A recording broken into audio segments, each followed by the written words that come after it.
Chapter 15 at first glance seems to sit a little strangely in the narrative. Most of the Israelites have just been condemned to wander and die in the wilderness because they despise the promised land. Now here are some commandments about offerings for when they occupy the land. These, therefore, are for the successive generation, which confirms that the game remains the same, even if some players will change. Some of the offering laws are expansions of what has been commanded before. The Israelites will, on entering the land, add fine flour and wine to the burnt offerings, which previously was done only for the first fruits, festival of weeks, and Nazirite vows. The quantity of animals will increase too. The regulations regarding first fruits will also be expanded to include what humans can produce, not just the land or animals. In this case, baking bread. Intentional sin also features, here called sinning with a high hand. It is sometimes not clear what intentional means. It seems to mean something particularly defiant, as we saw with the rebellion in chapter 14. A small but brutal example follows with the man gathering sticks on the Sabbath. When in verse 37 the Lord tells Moses to instruct the Israelites about the fringes and cords, it is seemingly a new command in the present, not something they are to do only when they enter the promised land. For all that we have seen about the distinctions of holiness and even the gradations amongst the Levites, these additions to the clothing of every Israelite, together with the instruction to learn all the commandments, show that everyone is involved in holiness. Of course, only the chosen can approach the altar and serve God directly, as the next chapter vividly underlines, but as a kingdom of priests, every Israelite is expected to be holy as God is holy in their conduct to each other. The distancing of chapter 16 from chapter 14 by the laws of chapter 15 is a bit strange from a dramatic point of view. If chapter 16 directly followed 14, it would be more understandable as a reaction of some of Israel to Moses and Aaron, who have just condemned them. But maybe the author or editor of Numbers didn't want chapter 16 to lose the emphasis it has, which is on the priesthood.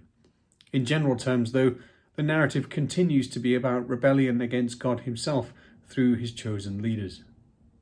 Korah is from the tribe of Levi, specifically the same clan as Moses and Aaron, Kohath. These are the ones tasked with carrying the most holy objects. The other two men are from the tribe of Reuben, the firstborn of Jacob. They might consider themselves to be from the senior tribe to Moses, who is from Levi, the thirdborn. Assembling another 250 lay leaders, they tell Moses and Aaron that they have gone too far in their leadership. Korah points out that everyone in the congregation is holy. What makes them so special? The rebels are partially correct, as we have seen from the previous chapter. Everyone is sanctified by God's presence in their centre and has to behave in a holy manner, not just in a cultic way, as in matters of clean and unclean, but ethically in terms of justice. But they presume this means anyone can approach God and serve him directly. They think Moses and Aaron have kept these privileges for themselves. Moses proposes a lethal test. In effect, he says, God himself chooses who can approach him, but if you think that includes you, by all means come on up to the tent.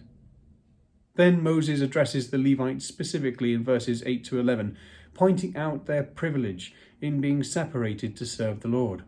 Was this gift too little? Do you also want the priesthood? In verse 11, he makes the fatal point, you are rebelling against the Lord, not Aaron. Not only does Korah the Levite presume to offer incense to the Lord, but the 250 leaders from other tribes also join in his presumption. Did they not remember what happened to the sons of Aaron? If the sons of Aaron who are of the priesthood are not spared for their infraction, what hope did these rebels have? Unsurprisingly, they are all destroyed. However, the congregation which Korah had gathered to watch are spared, again because of Moses' and Aaron's intercession. The three main rebels and their entire families are swallowed up by the earth, and the 250 other rebels are incinerated. The censers which they were holding are now holy, and they are hammered into a covering to remind Israel that only the descendants of Aaron have been chosen to serve God at the altar, as verse 40 underlines. Amazingly, the point has not yet sunk home for the rest of the Israelites, who complain again the next day. A plague from the Lord breaks out and kills thousands. Again, the Lord declares his intent to destroy them all, but Moses tells Aaron how to intercede. And so he stands, as a priest does, between the living and the dead, and the plague stops. The episode doubly confirms that Aaron and his sons are the chosen ones who can approach God, who can intercede successfully for their brothers. God has chosen them so that they might keep their brothers near to life and protect them from death. The Israelites would do well to respect God's choice of Aaron and his sons to stand between life and death, because he has chosen no one else.